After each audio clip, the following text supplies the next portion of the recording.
pagi ini lagi jalan-jalan ke Purwokerto, tempat asal Pak Blangkon, mau kulineri di Omah Tahu Purwokerto.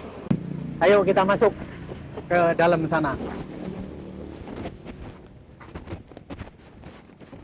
Wah, kosong ini. Assalamualaikum. Waduh, saya mau ketemu Pak Budi, Pak Jenderal Budi di mana? Oh, di belakang. Oke, ya. Saya ketemu ya. Jadi ini langsung ke sana ya. Apa kabar Pak Jenderal? Kabar baik. Waduh, ini beliau Rumah ya. tahu Purwokerto, Rumah Tahu Purwokerto, walaupun sudah purna tugas, dia selalu memikirkan orang kecil. Saya pikir Rumah Tahu ini juga menggerakkan UKM-UKM di setempat ini sebagai contoh gitu ya. Ya intinya memang Gimana? saya usaha ini supaya menciptakan lapangan pekerjaan. Oh, Ini pegawai saya. karyawannya berapa? Oh, karyawan di sini. Berapa Pak Oji karyawan sini ya? Wah, ini kenalin ini. Ini manajernya ini. Ini Pak Uji ya. Oh, saya Pak Blangkon. Dari Bogor. Nih. Pak Imron, Pak. Oh, Pak Ini Imron. ngurusin tahu nih. Oh, ngurusin tahu. Iya, iya. Jadi, ya, jauh-jauh saya dari Bogor datang ke Purwokerto di samping mengunjungi atau sowan ke sahabat lama. Wah. Temen SMA lah. Sahabat SMA dulu nih ya kan, cuma nasibnya beda gitu, dia di atas, saya masih di bawah gitu ya. Jadi hal yang sangat menarik adalah beliau walaupun sudah purna tugas masih memikirkan wong cilik istilahnya, yaitu satu, dengan membangun ini kan banyak orang punya duit ya sudah tinggal main Karyawan di apa sini ada 45 ya kan, orang. beliau mikirin bagaimana menciptakan usaha sehingga jumlah karyawannya berapa, Jenderal? Di sini 45. Di sini emang ada di mana lagi? Warung-warung semuanya saya usaha. Ada berapa warung? Waduh, berapa? Eh? 9 warung. Punya 9 warung. Warung semuanya. Rata-rata satu berapa orang? Yang paling Satu banyak warung. Ini, satu warung rata-rata 15 kali ya. 15 kali 9. Ya. Berarti taruh 200-an lah ya, lebih ya. Banyak betul. Hah? Kalau 200-an 150 lah. bayarin aku. 150 ya. Itu bayangin aja nih ya. Jadi beliau gimana rezekinya nggak nambah banyak karena memikirkan orang lain. Justru rezeki saya Ya kan? pikirkan untuk karyawan. Lah iya, justru itu ya. Kalau saya begini cukup dari pensiunan pas-pasan, aja lah.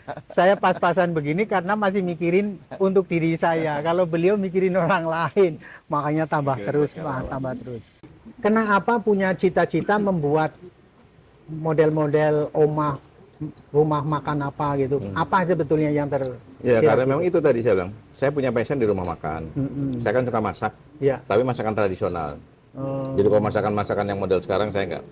Makanya semua rumah makan saya sebagian besar konsepnya tradisional. Oh, jadi melestarikan cita rasa Iya. Indonesia ya? Tagline-nya aja kan Omah Tahu kekasan yang terjaga. Oh. Jadi saya memang menjaga, saya kan dari kecil juga suka masak gitu kan. Makanya ya bisa masak. Tapi masakan kampung, itu yang saya pengen memberikan pembelajaran kepada anak-anak sekarang gitu. Padahal kita punya kekayaan di bidang kuliner gitu. Tapi kan sekarang ya anak-anak muda sekarang kan bermacam-macam masakan. Dan jenengan sekarang kan sudah punya Omah Tahu, terus Omah Wedus, ini soto apa namanya nih? Soto Madura. Soto Madura. Soto Madura Wawan. Terus apa lagi? Di Beji, Beji itu apa? saya bikin sop senerek. Oh, yang Sop senerek Magelang. sop senerek itu apa itu? Sop senerek itu khasnya Magelang. Jadi sop tapi dalamnya itu ada kacang merahnya, ada bayamnya, kemudian tinggal mungkin kondimennya bisa daging ayam kampung, Iya. kemudian daging sama mungkin babat. Jadi saya perhatiin semua yang dimasak atau yang diusahakan itu selalu melestarikan cita rasa Tradisional. tradisional Iya. Nusantara ya. Ya, satu lagi yang di Banyumas. Iya. Di Banyumas saya bikin namanya adalah kupat opor ayam kampung Banyumas. Kupat opor ayam Di Banyumas. sebelah mana itu? Tempat durian-durian mau ke arahnya rumahnya bapaknya. Ya. Heeh. Oh, Itu daerah lewat apa? Petarangan. Apa? Kemawi Petarangan. ya. Kemawi Ya. yang lewat pasar Sukawera naik. Nah, Itulah ya yang kiri jalan ya? Ya, Yang bagus itu? yang joglo. Iya. Nah, itu. Oh, punya jenengan? Heeh. Ya, kita lewat ya ini joglonya Itu siapa enak itu. gitu. Oh. Enak.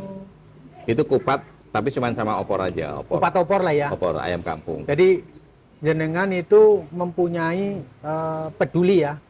Di samping peduli ke Itu wong yang kerja cilik, juga masyarakat ya sekitar, makanya ibu-ibu. di samping peduli sama wong cilik, di mana wong cilik ini direkrut ya, sehingga ada lapangan kerja, juga peduli dengan kelestarian ya, cita rasa tradisional Nusantara, khususnya Magelang, Banyumas ya, Ya, sementara Banyumas. ya, sama Madura ini ya. Rumah tahu saya itu berbagai macam masakan tradisional. Ya, Ada juga ayam lodo. Ayam Ya, lodo ya. kan dari Tulungagung, Ya. Kediri ada juga saya jual.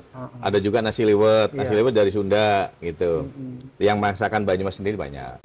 Pesen dari Pak Jenderal untuk para sahabat Blangkon muda-muda ini, kedepannya bagaimana nih? Untuk ini kan Pak Jenderal secara nggak langsung membangun negara ini melalui caranya, ya kan? Ya jelas mempertahankan cita rasa tradisional, terus mempekerjakan karyawan-karyawannya, ya kan? Dan sebagainya. Ini jadi pesan Soto apa ini? kira-kira apa ini? Bapak saya Ya. daging. Ya. Daging. Ya.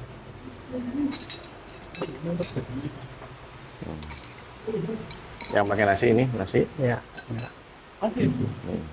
Udah. Jadi pesannya apa kira-kira? Ya, kalau saya lihat sekarang ini perkembangan dinamika di semua aspek kehidupan di negara kita sangat terpengaruh sekali dengan berbagai macam nilai culture yang Sambil dimakan ya? Ya, sambil dimakan.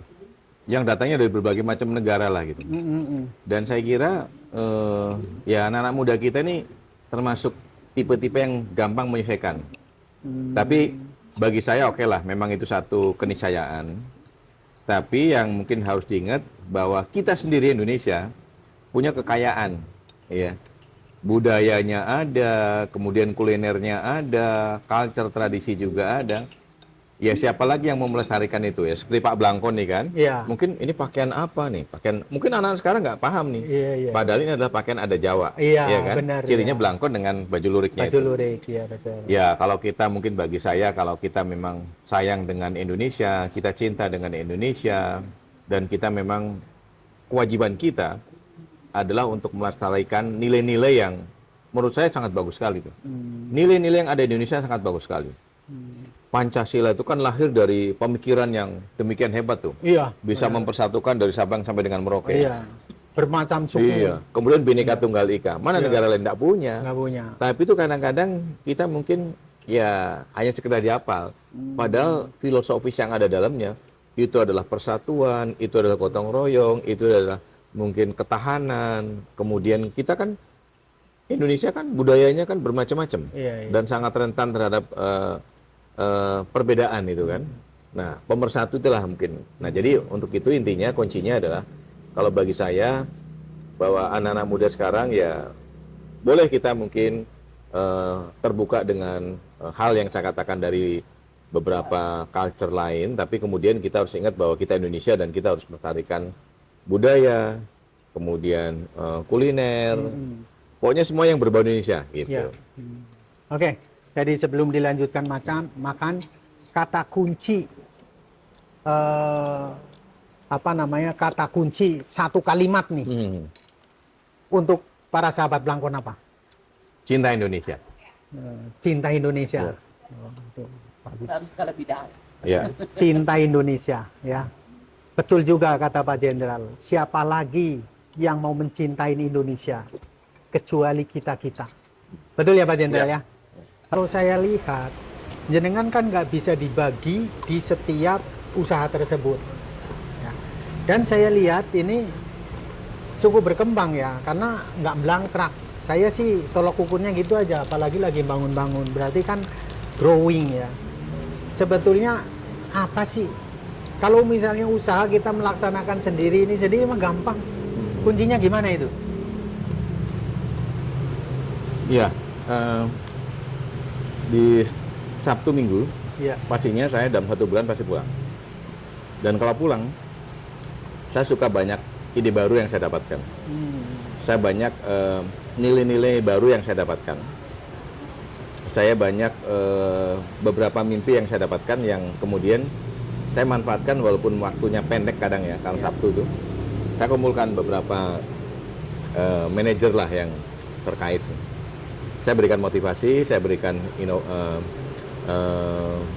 beberapa mimpi saya itu, dan kemudian yang saya tekankan dari beberapa rumah makan saya ini, warung saya ini, sebetulnya saya mendedikasikan semuanya untuk karyawan. Oh, maksudnya gimana nih? Maksudnya, aku nggak ngerti nih, malah menarik banget nih. Saya tidak pernah namanya usaha rumah makan itu untungnya berapa, saya dapat berapa, gitu. Jadi semua hasil ini saya kembalikan kepada karyawan. Jadi saya didik mereka, saya arahkan mereka. Ini adalah rumah makan kalian. Maju mundurnya adalah tergantung kalian. Dan dari ini saya tidak mendapatkan hasil apa-apa. Oh ya? Iya, enggak, saya enggak ada. Oh, nggak ada setoran ke jenderal? Enggak ada. Nah, terus gimana hasilnya ini? Ya, kalau ada pun mungkin paling masuk ke dalam pembukuan perusahaan, berarti pembukuan paling untuk menyempurnakan. Jadi udah kayak gini, ada lagi, apalagi tambah lagi. Jadi semakin itu, karena usaha rumah makan sekarang ini kan enggak gampang ya. Orang paling gampang, nggak gampang dalam arti begini. Untuk bikin gampang, tapi untuk bisa growth tadi nggak begitu mudah. Karena apa? Persaingan demikian banyak. Di Purwokerto kalau saya bilang sekarang ini sudah jenuh menurut saya. Warung makan tumbuh di mana-mana. Belum lagi yang UMKM yang kecil-kecil itu juga di mana-mana. Artinya orang keluar rumah juga sudah langsung bisa keluar ketemu makanan kan. Gitu. Makanya saya lihat sekarang di Purwokerto ini juga lagi ada beberapa grup rumah makan yang memberikan diskon besar-besaran gitu kan. Ya saya kira memang itu kan strategi untuk marketing untuk bisa menarik ini kan. Tapi artinya saya melihat secara umum terjadi kejenuhan di warung makan, rumah makan di daerah saya ini. Nah, untuk bisa bertahan itu udah bagus. Nah, tapi kalau mungkin saya ngerogoti makanan rumah makan untuk saya, mungkin barangkali nggak bisa sustain saya. Makanya ya saya cuma nyampaikan ke semua karyawan, hasil dari makanan ini, rumah makan ini, saya kembalikan, yang penting mereka operasional bisa jalan, payroll juga bisa jalan, gitu aja. Saya nggak pernah. Sampai segitunya ya? Iya. Oh, Enggak. jadi apakah Monggo. Pak Jenderal nggak merasa rugi sudah menanamkan investasi segini gede gitu? Kan mohon maaf ya, kalau investasi ini dimasukkan ke pasar saham atau XT-nya lagi masukin ke deposito, itu kan langsung dapat duit sebetulnya nih. Tapi kenapa mempunyai pemikiran begitu? Kepuasan saya atau keuntungan atau yang disampaikan tadi investasi saya, keuntungan saya adalah begitu saya melihat banyak karyawan yang kerja, mereka seneng.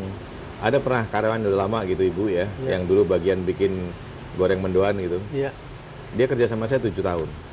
Terus tiba-tiba, Pak, saya terima kasih kerja di Bapak udah lama, 6-7 tahun. Saya bisa nyekolahkan anak saya. Oh iya? Terus cicilan motor saya udah selesai gitu. Waduh, rasanya kayaknya saya bisa membantu orangnya kayak gitu, senang banget itu. Jadi saya sendiri ya sudahlah, itu memang saya membantu ini. Saya selalu mengatakan ini saya dedikasikan untuk karyawan-karyawan saya. Itu aja. Tapi ibu mendukung ya, alhamdulillah ya. Ya ada sih mungkin yang dari yang lain. Kalau rumah makan memang seperti itu, tapi yang lain memang maksudnya ada yang mempernerapkan sistem rumah makan. Ya memang kita jatuh bangun ya di sini. Jatuh bangun sama-sama. Karena kan ini untuk membangun investasi ini kan ya bisa dilihat. Tapi yang tanah ini sewa loh saya. Sewa, ini punya ya? desa nih. Kalau sana? Kalau saya yang punya sendiri. Ya iya, bayangin aja sana tuh, dari ujung ke ujung begitu luasnya. Tapi ini kan lama saya miliki. Ya, sebetulnya maksud saya begini, lama pun itu kan kalau ini value-nya cukup besar. Biasanya orang berpikir value cukup besar harus mengembalikan dong dari value tersebut. Tapi ini benar, saya ini baru dengar ya. Ada seorang ya, walaupun sudah cukup, kadang-kadang orang selalu tidak cukup. Beliau ini sampai berpikir tidak mengambil hasil dari rumah makan ini, dikembalikan untuk karyawan, di mana untuk membayar operasional rumah makan, juga untuk pengembangan rumah makan, juga untuk payroll bulanan mereka. Wah, hebat ini. Ya, keuntungan saya nilai investasi di propertinya. Dulu saya murah belinya. Ya. Ini seubin dulu cuma 2.500.000 kalau nggak salah. Oh gitu ya? Iya. Sekarang udah berapa ya? Sekarang udah 20-an, Waduh. gitu kan? Ya ini. Jadi artinya di properti udah naik lah gitu. Ya udah keuntungan saya gitu. Ya, ya, ya. Gitu Itu aja. kan istilahnya keuntungan tercatat. Iya. Nah, kalau orang biasanya menghasilkan ini kan ayam mesin uang, ada uang liquid gitu loh. Jadi ini murah, Ceritanya gue ke beli sana. murah banget. Oh, gitu. Semua rumah makan yang saya bangun ini beberapa tempat kecuali ini memang sewa, yang di Banjarnegara juga sewa juga, Iya, iya. punya desa. Lainnya memang punya sendiri, tapi saya belinya udah lama banget ya waktu saya Nah masih. nanti kalau sewa ke desa ini investasi juga cukup gede nih, ya kan? Makanya saya bangunan nggak pernah bangunan yang permanen banget. Oh jadi bisa dibongkar ya? Ya ini kan juga bekas kayu bekas nih. Ya Semua walaupun ikan bekas bekas. kan mahal Iya, nih. kayu Sa- bekas nih. Saya jujur aja, saya kepengen punya rumah di Jogja yang model-model begini ini, gitu. Ya, jadi asri gitu. Semua bekas itu juga joglo bekas. Beli di mana dulu? Di Jogja, kadang di Jawa Timur, kadang daerah sini sendiri. Ngumpul-ngumpul, digaduk-gaduk kayak gitu, gatuk gitu. bikin. Oke ya, jadi itu semua untuk karyawan itu sudah merupakan salah satu tabungan akhirat ya. Iya, iya. Sudah tidak langsung. Iya. ya Saya inilah. cukup dengan gaji pensiunan aja lah saya. Jadi ya rupanya gimana nggak berkah ya. Jadi makanya tingkat kepercayaan ini omong-omong beliau yang jadi presiden ini bisa jadi menteri dong. Hah? Nggak Ada apa-apa kan itu. ke sana balik lagi ke pemerintahan? Enggak lah, Hah? enggak. Periode ini nggak balik lagi ke Udah pemerintahan? selesai. Sudah. Benar-benar pingin purna tugas Saya full. udah banyak di swasta kan, Udah di swasta ya? Banyak. Oh. kerja di swasta. Ya. Oke ya, jadi begitulah. Jadi kita ngobrol-ngobrol dengan Jenderal Budi ya.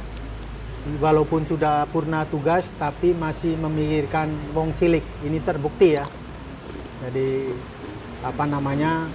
Ada yang ibu-ibu menceritakan bersyukur kalau anaknya sudah bisa lulus sekolah, cicilannya sudah ini karena ternyata hasil dari rumah makan ini beliau tidak menikmatin ya, dikembalikan kepada mereka. Pantesan mereka itu loyal ya, gimana nggak loyal ya, dan terus membangun dan membangun Rumah makan milik bersama. rumah makan milik bersama, pengelolaannya ya, tapi propertinya tetap milik Jenderal Budi lah begitu kan. Jadi begitulah ya para sahabat Blangkon, tolong Itu patut dicontoh. ya, patut ditiru. betul ya. Saya juga kepingin lah nanti insya Allah ya. Jadi tolong ya subscribe, pencet tanda tempol, pencet tanda lonceng biar Pak Blangkon selalu berinovatif membuat konten-konten yang baru ya. Sampai ketemu di konten-konten berikutnya ya. Terima kasih Pak Budi. Ya, Semoga ini atas jamuannya semuanya ya, sehingga sehingga kita mendapatkan cerita-cerita yang positif. Saya kira demikian. Wassalamualaikum warahmatullahi wabarakatuh. Waalaikumsalam.